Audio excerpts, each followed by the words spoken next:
తక్కువకి ఇచ్చుడు అమాంతం పెంచుడు కాంట్రాక్టుల విషయంలో గత సర్కార్ నిర్వాహకం గుర్తించిన ప్రస్తుత ప్రభుత్వం ఎంక్వైరీకి రంగం సిద్ధం లక్షల కోట్ల అవినీతి జరిగినట్లు ఆరోపణలు రూల్స్ కు విరుద్ధంగా ఐనోలకే కాంట్రాక్టులు కాళేశ్వరం మిషన్ కాకతీయ భగీరథ కలెక్టరేట్లు అమరవీరుల స్మారక జ్యోతి సెక్రటేరియట్ నిర్మాణంలో కమిషన్ల దందా సెలెక్టెడ్ ఇండస్ట్రీలకు కోట్లు ఇన్సెంటివ్లు అగ్గోకే భూముల అప్పగింత అన్నింటిపై డీటెయిల్ రిపోర్ట్ ఇవ్వాలని అధికారులకు సీఎం రేవంత్ ఆదేశాలు కాళేశ్వరం ప్రాజెక్టు మొదలు మిషన్ కాకతీయ మిషన్ భగీరథ అంబేద్కర్ విగ్రహం కలెక్టరేట్లు సెక్రటేరియట్ నిర్మాణం దాకా అన్నింట్లో గత బీఆర్ఎస్ సర్కార్ మొదట తక్కువ ధరకు కాంట్రాక్టర్లకు పనులు అప్పగించి ఆ తర్వాత అమాంతం అంచనా వ్యయాన్ని పెంచేసినట్టు ప్రస్తుత ప్రభుత్వం గుర్తించింది దాదాపు అన్నింట్లో నాసి రకం పనులు జరిగినట్టు నిర్ధారణకు వచ్చింది ఇట్లా లక్షల కోట్ల రూపాయల ప్రజాధనాన్ని గత పాలకులు వృధా చేశారని ఈ వ్యవహారాలన్నింటిపై విచారణ చేపట్టేందుకు రెడీ అవుతున్నది ఇప్పటికే కాళేశ్వరం విద్యుత్ వ్యవహారంలో జ్యుడిషియల్ కమిషన్లను ఏర్పాటు చేసింది మరికొన్నింటిపై విజిలెన్స్ ఏసీబీ విచారణ జరుపుతున్నది ఇక్కడ మనం ఈ వార్తను ఏ యాంగిల్లో చూడాలంటే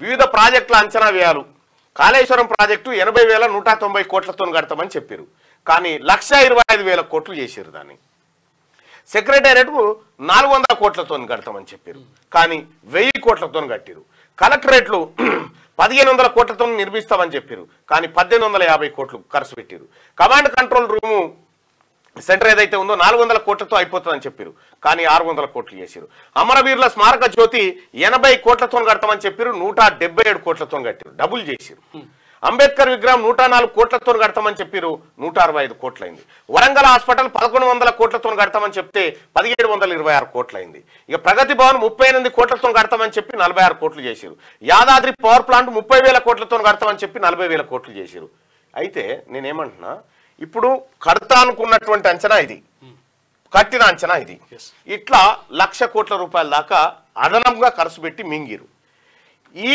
ఇన్ని కట్టిరు కదా యాదాద్రి పవర్ ప్లాంట్ ప్రగతి భవన్ వరంగల్ హాస్పిటల్ అంబేద్కర్ విగ్రహం అమరుల స్మారక జ్యోతి కమాండ్ కంట్రోల్ కలెక్టరేట్లు సెక్రటేరియట్ కాళేశ్వరం ఇందులో ఒక్క బీసీ కాంట్రాక్టర్ లేడు ఒక్క బీసీ కాంట్రాక్టర్ లేడు వీళ్ళే పంచక తిన్నారు వీళ్ళే పంచక తిని లక్షల కోట్లు ఇలా మళ్ళా అదే ఆయుధం మనం దేనికి భావోద్రేగానికి గురి కావాలి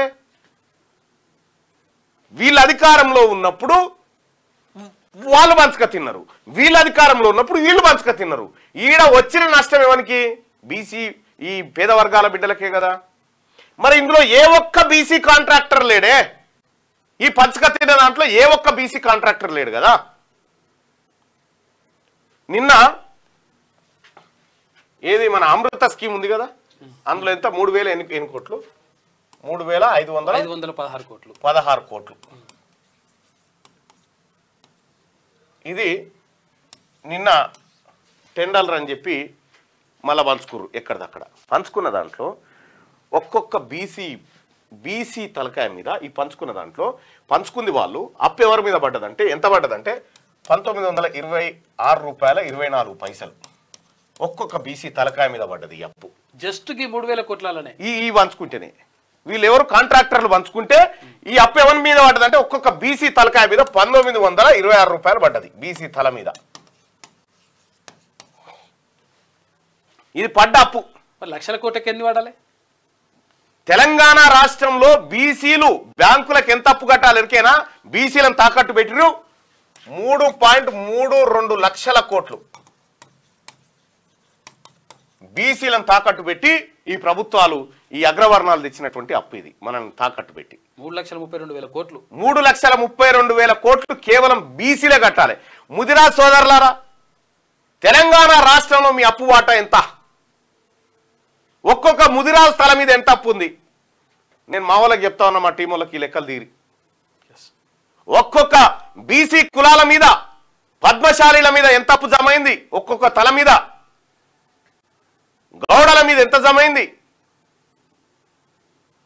సేమ్ టైము వెలమల మీద 1,02,000 మంది ఉన్నటువంటి వెలమల నెత్తి మీద ఎంత ఉంది 10 లక్షల మంది ఉన్నటువంటి రెడ్ల మీద ఎంత ఉంది 8 లక్షల చిల్లర ఉన్నటువంటి సాకలి వాళ్ళ మీద ఎంత అప్పు ఉంది ఈ అప్పులు తీసుకొచ్చి రేపు చెప్పే ప్రయత్నం చేస్తా ఈ అప్పులు మొన్న వట్టిగా పంచుకొని తిన్నారు కీసులాడుకొని బయటపడ్డది ఇది వాళ్ళు వీళ్ళు మీరు దొంగ అంటే మీరు దొంగ అని కీసులాడుకొని బయటపడ్డది 3,516 కోట్లు దీన్ని వెంచిరు మళ్ళా వెంచిరు సరే అది వేరే కానీ వీళ్ళు పంచుకుంటే మనకు అప్పు మీటర్ పెరిగే 1926 రూపాయలు 24 పైసలు ఒక్కొక్క తలకాయ మీద పడ్డది, బీసీ తలకాయ మీద. ఈ పాపంలో, ఈ కాంట్రాక్ట్ల పాపంలో ఒక్క బీసీ ఓడు లేడు, ఎస్సీ ఎస్టీ వీళ్ళు కూడా లేరు, ఒక్క బీసీ కాంట్రాక్టర్ లేడు ఇలా. ఇది పంచక తిన్నదంతా రెడ్లు, వెలమలు, కమ్మలు వీళ్ళే పంచక తిన్నారు. వీళ్ళు లెక్కలు మాత్రం మనకు, మనం ఇది చూసి భావోద్రేగానికి గురైపోయి అమ్మవాడు అట్లా చేసిండు అనుకోవాలి. అలా నీ ఓడు లేనే లేడు. ఇదే బీసీ ఓడు ఏడనన్నా ఓ 10,000 రూపాయలు లంచం తీసుకుంటే వాడిని ఏలు పెట్టి చూపిస్తారు. ఇక వేల కోట్ల రూపాయలు, లక్షల కోట్ల రూపాయల సంపద కొల్లగొట్టి బొక్కసాలలో నింపుకుంటా ఉన్నారు. మిషన్ భగీరథలో 20,000 కోట్ల అవినీతి. ఈ మిషన్ భగీరథ ఎవరన్నా చేసిరా? ఈ మిషన్ భగీరథ కాంట్రాక్ట్లు ఎవరే? మిషన్ భగీరథ కోసం 32,000 కోట్లు ఖర్చు చేశారు. టెండర్ నిబంధనలు ఏవి పాటించకుండా వ్యవహారం నడిపారు. 150,000 కిలోమీటర్ల మేర పైప్ లైన్లు వేసినట్టు, ఈ పథకం కింద 2.72 కోట్ల జనాభాకు మంచినీళ్లు అందుతున్నట్టు అధికారిక లెక్కల్లో పేర్కొన్నారు. కానీ వాస్తవ పరిస్థితి అందుకు విరుద్ధంగా ఉన్నది. 100% ఇండ్లకు నీళ్లు ఇస్తున్నట్టు గత ప్రభుత్వం చెప్పుకుంటే, క్షేత్రస్థాయి సర్వేలో 53% ఇండ్లకు అందడం లేదని తేలింది. అసలు పైప్ లైన్లు వేసింది ఎవరు, నల్లాలు ఎక్కడి నుంచి కొనుగోలు చేశారు, ఎవరు వేశారని ప్రస్తుత ప్రభుత్వం వివరాలు రాబడుతున్నది. ఇందులో దాదాపు 20,000 కోట్ల అవినీతి జరిగినట్టు భావిస్తున్నది. మిషన్ భగీరథ వ్యవహారం అంతా ఆనాటి ముఖ్యమంత్రికి దగ్గరగా ఉండే నిజామాబాద్ కు చెందిన బీఆర్ఎస్ సీనియర్ లీడర్ ఒకరు దగ్గరుండి నడిపించినట్లు ప్రాథమికంగా ప్రస్తుత ప్రభుత్వం గుర్తించింది.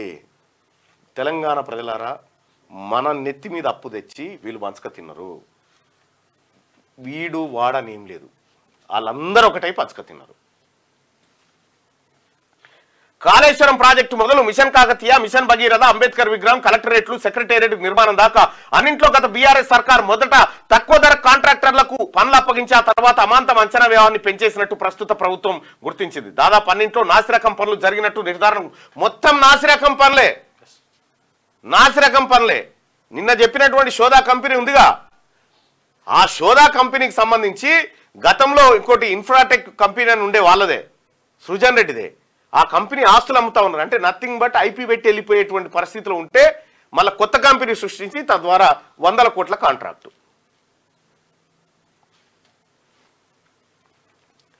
అసలు వాళ్ళ క్రెడిట్ పరిమితి ఎంత బ్యాంకులు ఇచ్చేది? 72 కోట్లు. 72 కోట్లు ఉన్నటువంటి క్రెడిట్ పరిమితి ఆయనకు, 72 కోట్లు ఉన్న ఆస్తులున్న ఆయనకు 500 కోట్ల పని అప్ప చెప్తే చేస్తాడు. వాళ్ళ దగ్గర ఉన్న బ్యాలెన్స్ 2 కోట్లు. ఇంకా విషయం ఏంటంటే, ఓ కాంట్రాక్టర్ పోయినాడికి, ఓ కాంట్రాక్టర్ పోయి, సార్ మీకు వచ్చిందిగా మరి మాకు ఇస్తారంటే 30% కట్ చేసుకొని ఇస్తా, డైరెక్ట్ చెయ్యి. ఇక ఇంతే సింపుల్. ఇక నాసిరకం పనులు కాకపోతే ఏం పనులు అయితే? ఇట్లా లక్షల కోట్ల రూపాయలు ప్రజాధనాన్ని గత పాలకులు వృధా చేశారని వ్యవహారాన్నింటిపై విచారణ చేపట్టేందుకు రెడీ అవుతున్నది. ఇప్పటికే కాళేశ్వరం విద్యుత్ వ్యవహారంలో జ్యుడిషియల్ కమిషన్లు ఏర్పాటు చేసింది. మరికొన్నింటిపై విజిలెన్స్, ఏసీబీ విచారణ జరుపుతున్నది. అవి జరుగుతాయి తప్ప ముంగడిపోతాయని నేనైతే పెద్దగా ఏం ఎక్స్పెక్ట్ చేస్తలేను. క్యూ న్యూస్ ఛానల్లో పనిచేయటకు అనుభవం గల సీనియర్ డిజిటల్ మార్కెటింగ్ వారు కావాలను. సంప్రదించవలసిన నెంబర్ 8688926084. qnewsads@gmail.com ను సంప్రదించండి. లైక్ చేయండి,